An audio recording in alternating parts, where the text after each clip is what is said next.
कार्यक्रम के पुण्यार्चक हैं स्वर्गीय श्रीमती सरला देवी, धर्मपत्नी स्वर्गीय श्री महेंद्र कुमार जैन, बिनौली वालों की स्मृति में सुपुत्र हंस कुमार जैन, पुत्र वधू श्वेता जैन, सुपौत्र हिमांशु जैन, ऋषभ जैन, 27 ऋषभ विहार, दिल्ली 92, माउंट लिटराजी स्कूल बड़ौत, चाहत enterprises private limited, Guwahati, Assam.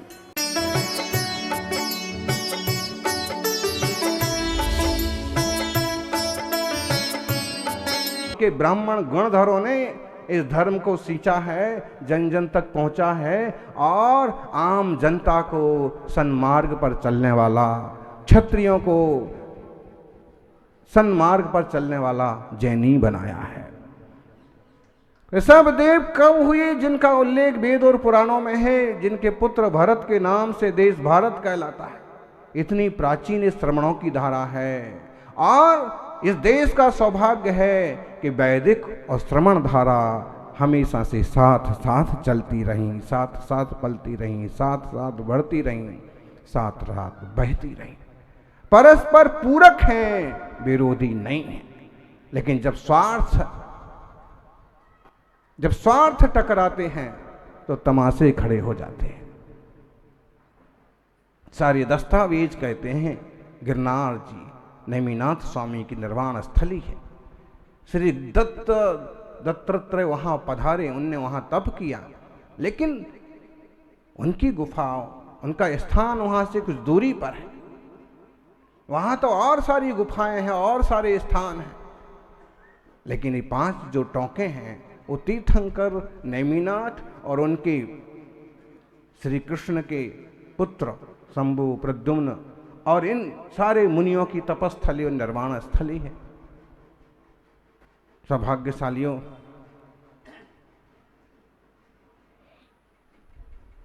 निश्चित रूप से जिन जिन की भावनाएं वहां से जुड़ी हैं वे उसके दर्शन स्पर्शन की बात सोचते हैं और हमें भी वो अवसर मिलेगा जब हम भी अपनी पूर्ण भक्ति के साथ नेमिनाथ भगवान को निर्वाण लाडू चढ़ाएंगे, हर रोज अर्घ चढ़ाएंगे और वहां जाकर के चरणों का स्पर्शन नभन करके अपने जीवन को धन्य करेंगे। अगर बैठ करके रास्ते निकलते हैं तो बैठ करके रास्ते निकालिए। हम तो ये बात कहने और मानने वाले लोग हैं कि जैन का कोई दुश्मन नहीं होता, जैन का कोई दुश्मन नहीं होता, और जिसका कोई दुश्मन होता है वो जैन नहीं होता। इस तरह की रीति नीति होती है इन श्रावकों की कि किसी को दुश्मन नहीं मानते। क्षण भर के लिए किसी से रोध प्रतिरोध हो भी जाए तो दूसरे ही क्षण मिच्छा में दुक्कड़म हो जाता। क्षमा करिए, हम भी संसारी हैं, आप भी संसारी हैं, लेकिन अपनी अपनी मर्यादा और अपनी अपनी परिधि में रहना प्रत्येक व्यक्ति का कर्तव्य है। आज जैन जातियों की प्रसिद्ध जाति गोलापूरब जैन समाज का राष्ट्रीय अधिवेशन दिल्ली के इस ऋषभ विहार में संपन्न हो रहा है। यहाँ के सभी श्रावक काफी समय से आग्रह कर रहे थे, तो हमने कहा कोई बात नहीं है, जैनों की जितनी जातियां हैं उनका भी परिपुष्ट होना जरूरी है। आजकल सारी व्यवस्थाएं बिगड़ गई, छोरा कहाँ चला गया, छोरी कहाँ चली गई, आपस में पहचान नहीं, आपस में संपर्क नहीं, और जो सदाचार, शाकाहार और आत्मीयता की धारा थी वो छिछली होती जा रही है। ऐसे में जातियां इसलिए नहीं हैं कि लोग एक दूसरे के प्रति तन के खड़े हो जाएं, जातियां एक बहुत बड़ी व्यवस्था बनाती हैं, आचार विचार की व्यवस्था बनाती हैं, खानदान की व्यवस्था बनाती हैं। न धर्मो धार्मिकी बिना, और सारे साधर्मी भाई भाई हैं। फिर भी ये जो व्यवस्थाएं हैं, इन व्यवस्थाओं का सम्मान होना चाहिए। सुनकर के मालूम पड़ा कि गुणधर भट्टारा के बहुत बड़े आचार्य हुए, उन्होंने इस जाति के बीज डाले थे। गजब की बात है। एक तरफ हुए थे धरसेन पुष्पदंत भूतबली, दूसरी तरफ गुणधर आचार्य लगभग समकालीन, और उन्होंने किन्हीं क्षत्रियों को इस तरह का जैन धर्म सिखाया और इस लाइन पर आगे बढ़ाया। लेकिन इसका विशेष रूप से उल्लेख और निर्धारण होता है बुंदेलखंड के महोबा के सम्राट यशोवर्धन से।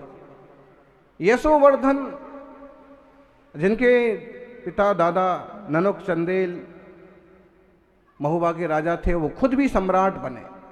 कहते हैं जीवन में धर्म ध्यान करते हुए उन्होंने उत्तरार्ध में मुनि दीक्षा स्वीकार की। वो गुल्लाचार्य के नाम से प्रसिद्ध हुए। उस जमाने में उस शब्द का कोई विशेष अर्थ और आदर होता होगा, तभी तो श्रवण बेल गोला में भी गोला शब्द जोड़ा हुआ है। तो उस नाम से वो फेमस हुए और फिर उन्होंने आम क्षत्रिय राजाओं को धर्म के उपदेश दिए और उनके नाम से ही एक जाति का निर्माण हुआ जो गोलापूरब जाति कहलाई। ऐसे ही देश में अग्रवाल वंश अग्र से चला, अग्रसेन से। ये बहुतायत जिन शासन को मानने वाला रहा, लेकिन बाद में जैसी जिनको सुविधा मिल गई, ऐसे ही खंडेल वो भी आचार्य जिनसेन स्वामी की कृपा से चला। तो बहुत सारे क्षत्रिय, ब्राह्मण, वैश्य और विविध वर्ग के लोग जो वीतरागता में आस्था रखते थे, जो इंद्रियों को जीतने वाले भगवान को अपना देवता मानते थे, वो जैन कहलाए। और ये जैन श्रावक आज भी चींटी को मारना भी पाप समझते हैं। अहिंसा, करुणा और दया क्षमा की मसाल लेकर के पूरे देश और दुनिया को रास्ता दिखाते हैं। अभी यहाँ की कमेटी के जो लोग हैं वो कह रहे थे इस तरह की व्यवस्थाएं हमने दी हैं, इस तरह की हम व्यवस्थाएं करेंगे।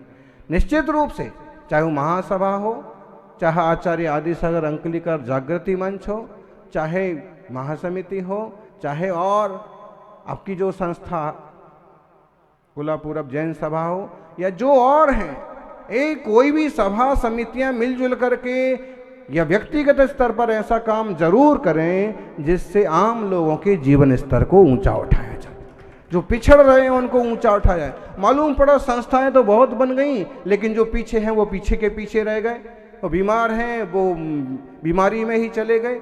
तो इस टाइप की लापरवाही ना हो, संगठन इस काम में आए कि परस्पर सहयोग देकर के आगे बढ़ाएं। सौभाग्यशालियों,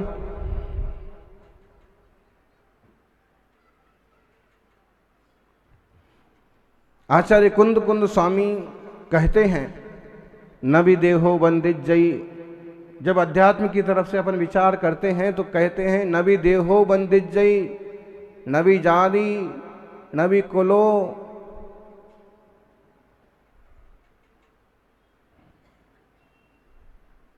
नैव जाति संयुक्तो को बंदमि गुणहीणो, नौ सवणो नेव सावगो होई।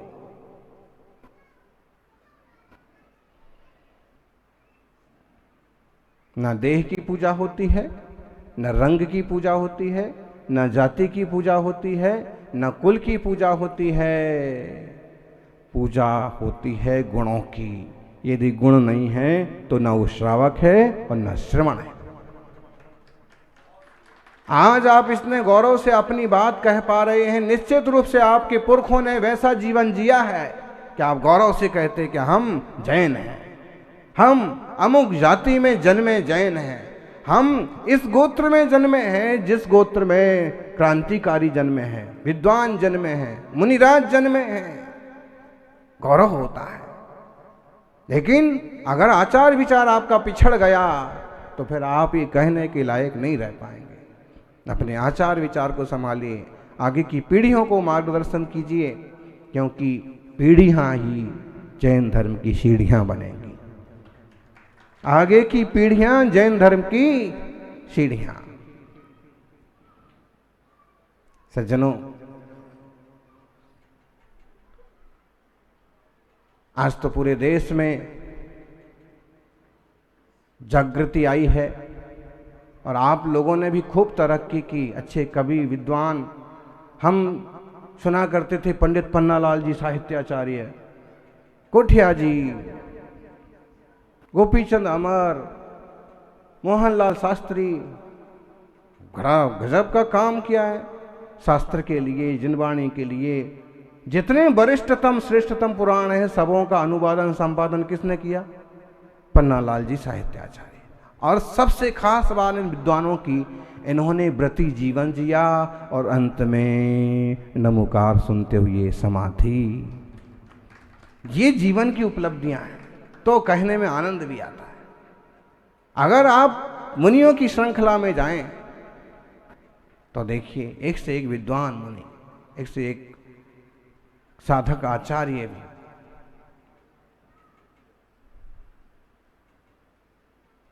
आप सबों की जिम्मेदारी बनती है कि आप चाहे विद्वान के रूप में हो, चाहे पंडित के रूप में हो, चाहे प्रोफेसर हो, चाहे व्यापारी हो, और चाहे प्रशासनिक क्षेत्र में गए हो। अब जी विमल जी का परिचय दे रहे थे कि L&T सीमेंट कंपनी में बहुत बड़ी पोस्ट पर हैं, बहुत बड़े आदमी हैं, एशिया हेड, मतलब कितने बड़े आदमी हैं। तो हम ये सोच रहे थे कि इनके लिए बैठने के लिए पंडाल छोटा पड़ जाएगा। आदमी तो वो 6 फुट के ही हैं, लेकिन अच्छे गुणों से, अपनी मेहनत से आज देश के प्रतिष्ठित लोगों में शामिल हैं। आप लोगों में कई श्रावक ऐसे हैं कि जिनने अपनी एक शाख बनाई, एक गरिमा बनाई। निश्चित रूप से समाज को आगे बढ़ाएं। देवेंद्र जी कह रहे थे मेरे पास इतना है इतिहास, 10 दिन तक बोल सकता हूं। हमको पहले मालूम पड़ता तो अपन 10 दिन का ही कार्यक्रम रख लेते। है जैन धर्म के लिए आप बोलने के लिए आ जाइए, इतिहास पर बोलने के लिए आ जाइए, जातियों उपजातियों का गौरव गाने के लिए आ जाइए। बुंदेलखंड में 2500 तीर्थ ऐसे हैं कि पुरखों ने तीर्थ के तीर्थ खड़े कर दिए, और आज एक मंदिर की रखवाली करने में पसीना आ जाता है। बनाने वालों ने कुंडलपुर बना दिया, बनाने वालों ने नैनागिरी बना दिया, आहार जी बना दिया। आज हम पूरी तरह से उसकी देख रेख और सुरक्षा कर पाएं, यही कठिन मालूम पड़ रहा है। तो हम कम से कम इतने सक्षम जरूर हो जाएं कि जो तीर्थ, जो जिनालय, जो चलते फिरते तीर्थ हमें उपलब्ध हुए हैं, हम उन सबों की सार संभाल और सेवा करें। अब हवाएं ही करेंगी रोशनी का फैसला, अब हवाएं ही करेंगी रोशनी का फैसला।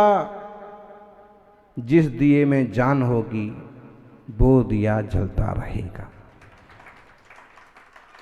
स्थितियां बहुत अच्छी तो है नहीं, लेकिन इस स्थितियों में भी जिस दिए में जान होगी वो दिया जलता रहेगा। आप जलते रहिए, आगे बढ़ते रहिए।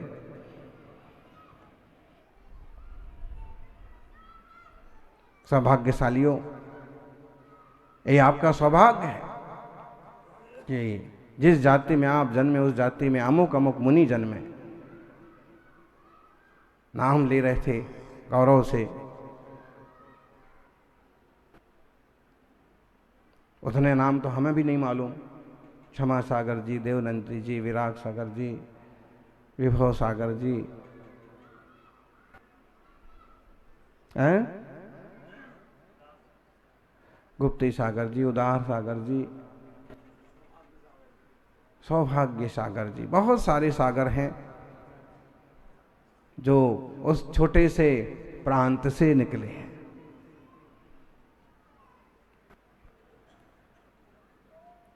लेकिन जब हम अध्यात्म की तरफ से विचार करते हैं तो कबीर कहते हैं, जात ना पूछो साधु की। कुछ प्रांतों में अभी इस पर बहुत बवाल हो रहा है। जात ना पूछो साधु की, पूछ लीजिए ज्ञान, मोल करो तलवार की, पड़ी रहन दो ज्ञान। अभी कहीं कहीं ये हो गया कि ये मालूम करने लगते कौन से परिवार से हैं,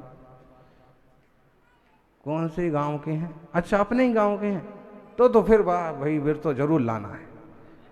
एक बार तो कम से कम चतुर्मास और इस तरह से हिसाब लगाने लगे, भाई ऐसे नहीं चलता है मोक्ष मार्ग।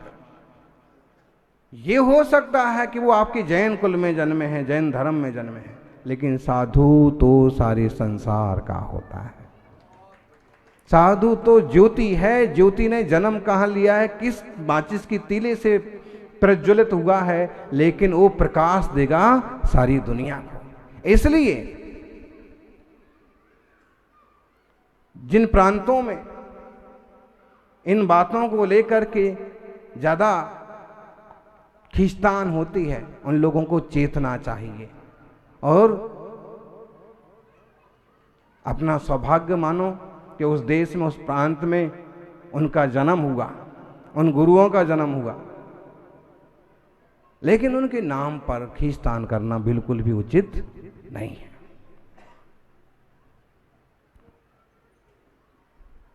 अनुशासन के लिए जातियों की कीमत है, आपस में खींचतान के लिए इसका कोई औचित्य नहीं है।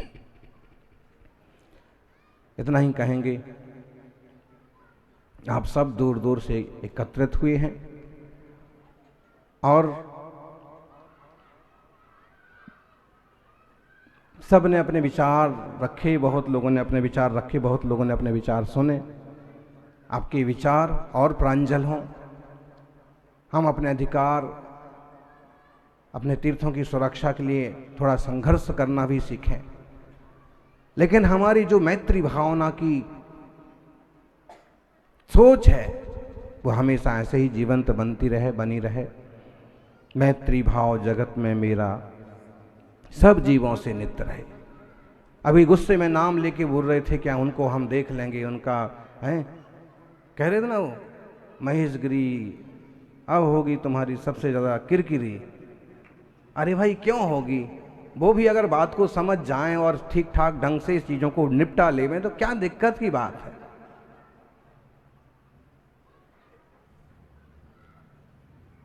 हमारे लिए तो सभी भाई हैं, कोई पराया है नहीं। लेकिन जब अतिरेक होने लगता है तो फिर जब हमारी सिर पर चोट लगती है, सीने पर चोट लगती है, तो फिर आवाज निकल ही पड़ती है। छोटी मोटी बातों को लेकर के जैन लोग कभी शोर शराबा नहीं करते हैं, लेकिन कभी प्राचीनतम तीर्थों पर कोई इस टाइप की बात बन जाती है तो वो सड़कों पर उतर आते हैं। क्योंकि तीर्थ इस देश की संस्कृति की अस्मिता है और इसकी रक्षा करना सिर्फ जैनों का नहीं, प्रत्येक व्यक्ति का कर्तव्य है। निश्चित रूप से देश में सौहार्द और शांति बनी रहेगी। हम आपस में एक दूसरे की बात को समझेंगे और टकराव और वैमनस्य पैदा करने वाली चीज़ों का विसर्जन करें। बैठ करके शासन प्रशासन कोर्ट के माध्यम से चीज़ों को दुरुस्त करें और शांति और प्रेम से आगे बढ़ें, यही मंगल भावना।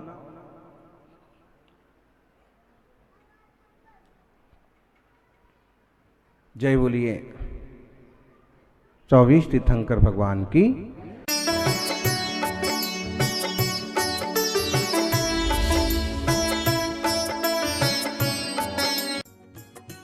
इस कार्यक्रम के पुण्यार्जक थे स्वर्गीय श्रीमती सरला देवी, धर्मपत्नी स्वर्गीय श्री महेंद्र कुमार जैन, बिनौली वालों की स्मृति में सुपुत्र हंस कुमार जैन, पुत्र वधू श्वेता जैन, सुपौत्र हिमांशु जैन, ऋषभ जैन, 27 ऋषभ विहार, Delhi 92, mount Litera Zee school, Baraut, चाहत enterprises private limited, Guwahati, Assam.